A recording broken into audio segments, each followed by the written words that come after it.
여러분 안녕하세요. 황진범입니다. 자, 이번 시간은 과세표준과 세액의 계산 제2편을 보도록 하겠습니다. 과세표준과 세액의 계산 제1편은 과세표준이 어떤 거인지 대한 설명과 그 다음에 두 번째는 이제 세금계산서에 대한 설명이 어떤 거인지에 대해서 설명했다면은 이번 시간은 이제 제5장 과세표준에 대한 1에 대한 부분에 대한 연결 파트 부분과 그 다음에 납부세액에 대한 이 부분에 대해서는 이제 매입세액이 이제 불공제되는 그런 항목과 그 다음에 대손세액 공제와 그 다음에 부가가치세의 신고 흐름에 대해서 한번 보도록 하겠습니다.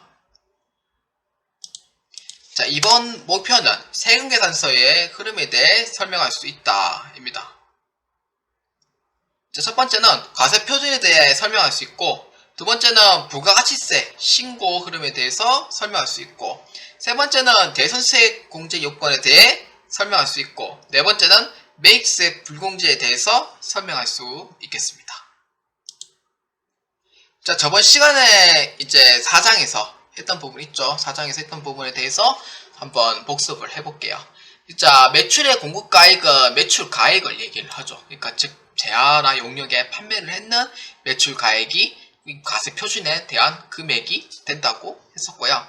재화의 수입에 대한 과세표준은 부가가치세를 제외한 나머지에 대한 모든 부대비용에 대해서 포함을 한다라고 보셨습니다. 근데 이 부분을 왜 또 하냐면은 사실상 이게 연결되어 있는 부분이 있어요. 그래서 이 부분을 먼저 다시 한번 더 보고 이제 새로운 부분을 제2절에 한번 보는 겁니다. 그래서 이제 아까 이제 공급별, 유형별 과세표준에 대해서 그때 했었죠. 그러니까 즉 금전으로 대가를 받은 경우에는 그 대가 금액, 그러니까 세금계산서 발행된 공급가액, 그러니까 즉 판매한 금액을 얘기를 한 거고요. 그 다음 외화 같은 경우에는 아까 얘기했던 공급 시기 전에는 외화 한가 금액, 후 같은 경우에는 기준 환율이나 제정 환율로 이렇게 본다고 했었고, 금전 외의 대가는 이제 시가, 그다음 폐업하는 경우도 시가, 간주금 해당 경우에도 다 시가예요. 시가로 계산됩니다. 그래서 폐업하는 경우는 저거 시가, 간주금 해당하는 경우도 시가, 타사업장 반출은 제외이지만 이 부분에 대해서는 원가로 입력을 합니다. 그 다음에 이제 과세표준에 포함되지 않는 항목 4장에 했던 부분이죠. 매출 N인이 미 할인과 매출 할인, 그 다음에 공급받는 자에게 도달하기 전에 파손이나 훼손이나 멸실된 가액, 그 다음에 제한의 용역에 관계없는 거예요. 국고보조금이나 공공보조금, 연체이자, 그 다음에 공제하지 않은 항목은 장려금, 대손금, 하자보증금이 존재한다 라고 이제 얘기를 했었습니다. 자, 세금계산서는 이제 저번 시간에 했었고, 부가가치세 세율은 10%의 단위세율을 적용을 합니다. 자, 그 다음 3절 매입세액 공제입니다. 자, 납부세액 등의 계산인데 이제 납부세액은 어떻게 계산하냐, 이 절차에 대한 흐름을 얘기를 하는 거예요. 그래서 첫 번째는 이제 매출세액입니다. 매출세액, 대손세액 공제 플라마이 마이너스 해가지고 매출세액에서 매입세, 그러니까 신용카드 매입세액 공제도 다 포함시킵니다. 그래서 이제 납부세액이 나와요. 그러니까 매출세액에서 매입세액을 빼면은 전단계 세액공제법에 의해서 납부세액이 나와요. 이 납부세액에서 이제 경감공제세액을 빼줍니다. 경감공제세액, 그러니까 전자신고세액 10,000원이랑 그 다음에 또 여러 개 또 있어요. 여러 개 있는데 그 중에서 이제 가산세가 있으면 더해주고, 그러면은 마지막으로 이제 최종 납부하는 금액이 된다라고 이 흐름을 일단 그렇게 보시면 되겠습니다. 자, 그 다음 공제하는 매입세액입니다. 자, 매입세액 공제가 가능한 부분이에요. 공제하는 매입세액은. 그러니까 첫 번째는 사업자가 자기를 위해서 사용하거나 사용 목적으로 재화나 용역을 구입하는 거예요. 그러니까 재화의 공급이나 용역의 공급. 그러니까 즉 부가가치세가 공제 가능한, 그러니까 회사 목적에 의해서 구입을 한 거죠. 그렇기 때문에 재화의 공급이나 용역의 공급에 의해서 공제가 가능하다는 거예요. 그래서 세금계산서, 신용카드 매출점표, 현금영수증 등 법적 증빙 서류에 의해서 공제가 가능해요. 그래서 매입인 경우에는 이제 아무런 얘기가 없으면은 매입수액 공제는 가능합니다. 그러니까 매입수액이 공제가 불가능한 것만 알아두시면은 나머지는 매입수액 공제가 가능한 부분이에요. 두 번째는 이제 수입한 재화의 수입이죠. 그런 경우에도 이제 매입수액 공제가 가능하다 이렇게 해서 보시면 됩니다. 그래서 공제하는 매입수액에 대한 부분이 됩니다.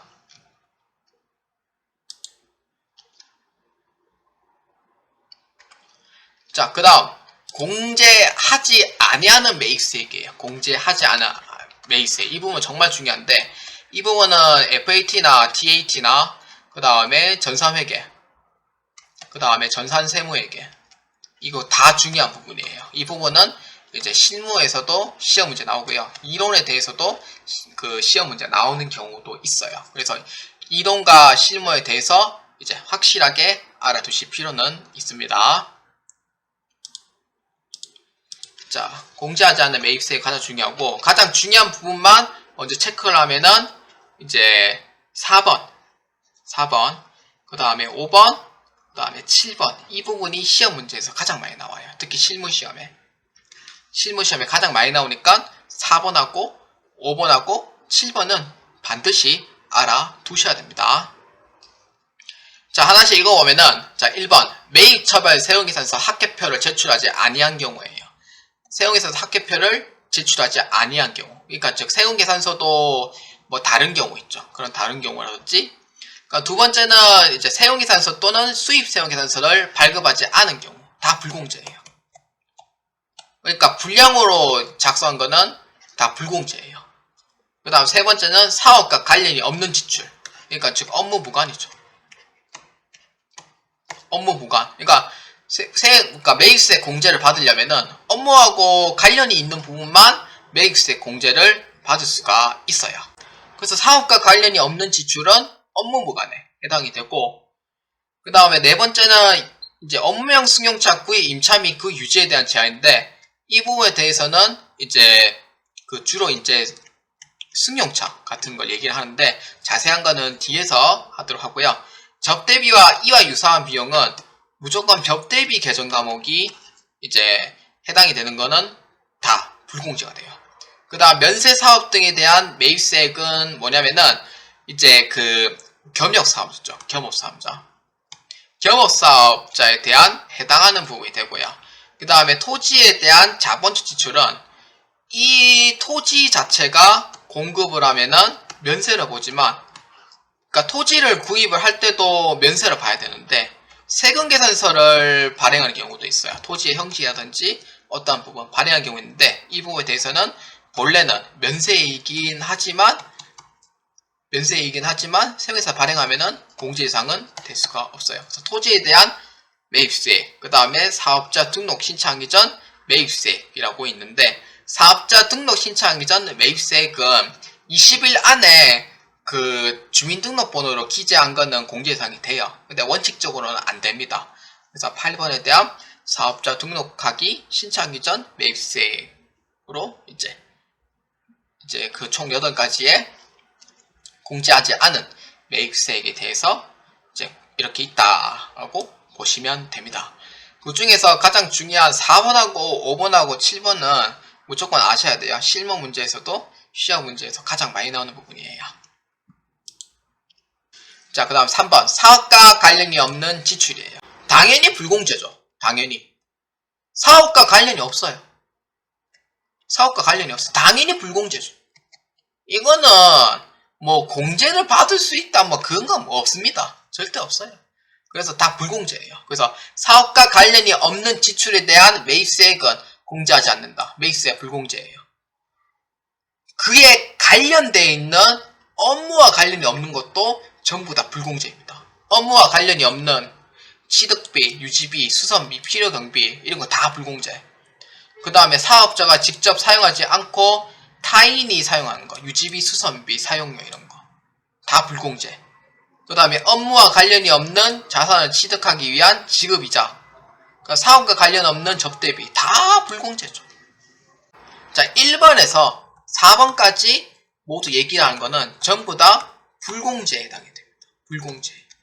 이거는 어떻게 뭐 공제를 받을 수 있는 항목이 없어요. 그러니까 사업과 아예 관련이 없죠. 사업과 아예 관련이 없기 때문에 불공제에 해당이 돼요. 사업과 관련이 아예 없으니까 무조건 불공제고, 그거에 대해서 필요한 유지 비용이라든지 그런 것도 전부 다 불공제에 해당이 돼요. 불공제에 해당이 되기 때문에 결론은 공제받을 수가 없는 거예요. 어떤 형태로 인해서 하더라도 용서를 받을 수가 없는 거예요. 전부 다 불공제예요. 1에서 4번까지도 전부 다. 그러니까 취득에 있는 거, 그 다음 취득에 대한 유지, 수선 다 불공제. 다 불공제라고 보시면 됩니다. 그 다음 4번 업무형 승용차 구입 및 임차에 대한 제화입니다. 이거 정말 중요한 부분이에요. 자, 업무형 승용차 구입, 임차 및 유지에 대한 제한은 영업용으로 사용하지 않은 자동차가 되는데, 비영업용 자동차가 되는데, 실무에서는 이제 나는 업무용으로 쓰지만 이제 부가세에서는 업무용으로 안 본다는 거예요.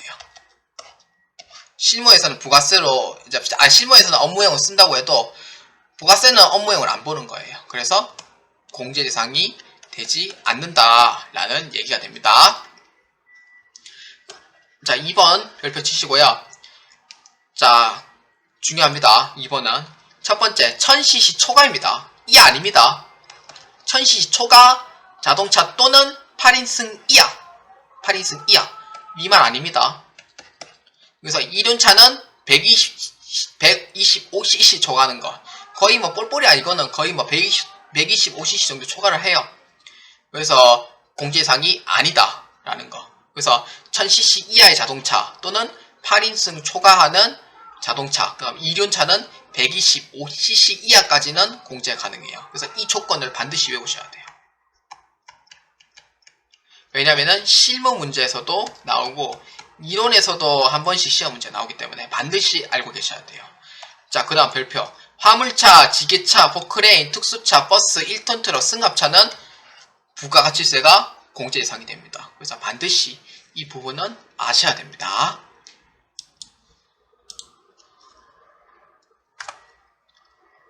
자, 그 다음 5, 6, 7은 해당 보충할 게 없기 때문에 제가 얘기하면서 이제 다 얘기했고요. 8번은 한번 보도록 합시다. 사업자 등록 전 매입세액이에요. 사업자 등록 전 매입세액인데, 사업자 등록 전 매입세액은 원칙적으로는 매입세액 공제가 불가능해요. 원칙적으로는 매입세액 공제가 불가능하지만 사업자 등록증을 교부하기 전 20일 내에는 공제가 가능해요. 그래서 주민등록번호가 기재되어 있어야지만 공제 대상이 가능합니다. 주민등록번호가 기재되어 있어야지만 공제를 할 수 있어요. 그래서 교부하기 전 20일 이내까지만 공제 가능합니다. 그래서 사업 개시한 후에 사업자 등록증을 신청한 경우에는 7월 20일까지, 등록 신청한 경우에는 이제 1에서 6월달까지 공제 대상 가능하고요. 그 다음에 2기에 해당하는 12월 20일까지 등록 신청하면은 7에서 12월달까지 공제 대상이 가능하다라고 보시면 되겠습니다. 자, 오늘의 5장은 여기까지 끝났고요. 자, 이때까지 한 부분에서 복습하면 1절에 대한 부분은 4장에서 했었죠. 과세 표준이 어떤 거이고, 그 다음에 과세 표준에 이제 제외되는 거, 그 다음에 과세 표준에 공제가 안 되는 부분을 했었고, 그 다음에 2절에서는 이제 매입세 불공제 사유가 있었죠. 총 8가지 사유. 그러니까 사유 중에서 반드시 외워야 될 3가지가 뭐냐면은 접대비, 그 다음에 승용차, 유지, 임차, 재화. 그 다음 마지막 3번째는 뭐냐면은, 토지의 자본적 지출. 이 부분에 대해서는 반드시 알고 계셔야 됩니다. 실무 문제에서도 가장 많이 나오는 부분이고, 그러니까 그 상세에 대한 사유를 제가 얘기를 했었습니다. 자, 전3회계 1급 시험 범위는 이제 여기까지 하도록 하고요. 이제 다음 시간 제6장, 이제 납부 이제 세액에 대해서 이제 마지막 장이니까 그것도 이제 끝까지 한번 봐주셨으면 좋겠습니다. 자, 여러분 오늘도 고생 많았고요. 이제 다음 제6장에 대해서도 계속해서 한번 보도록 하겠습니다. 여러분 오늘도 수고 많으셨습니다.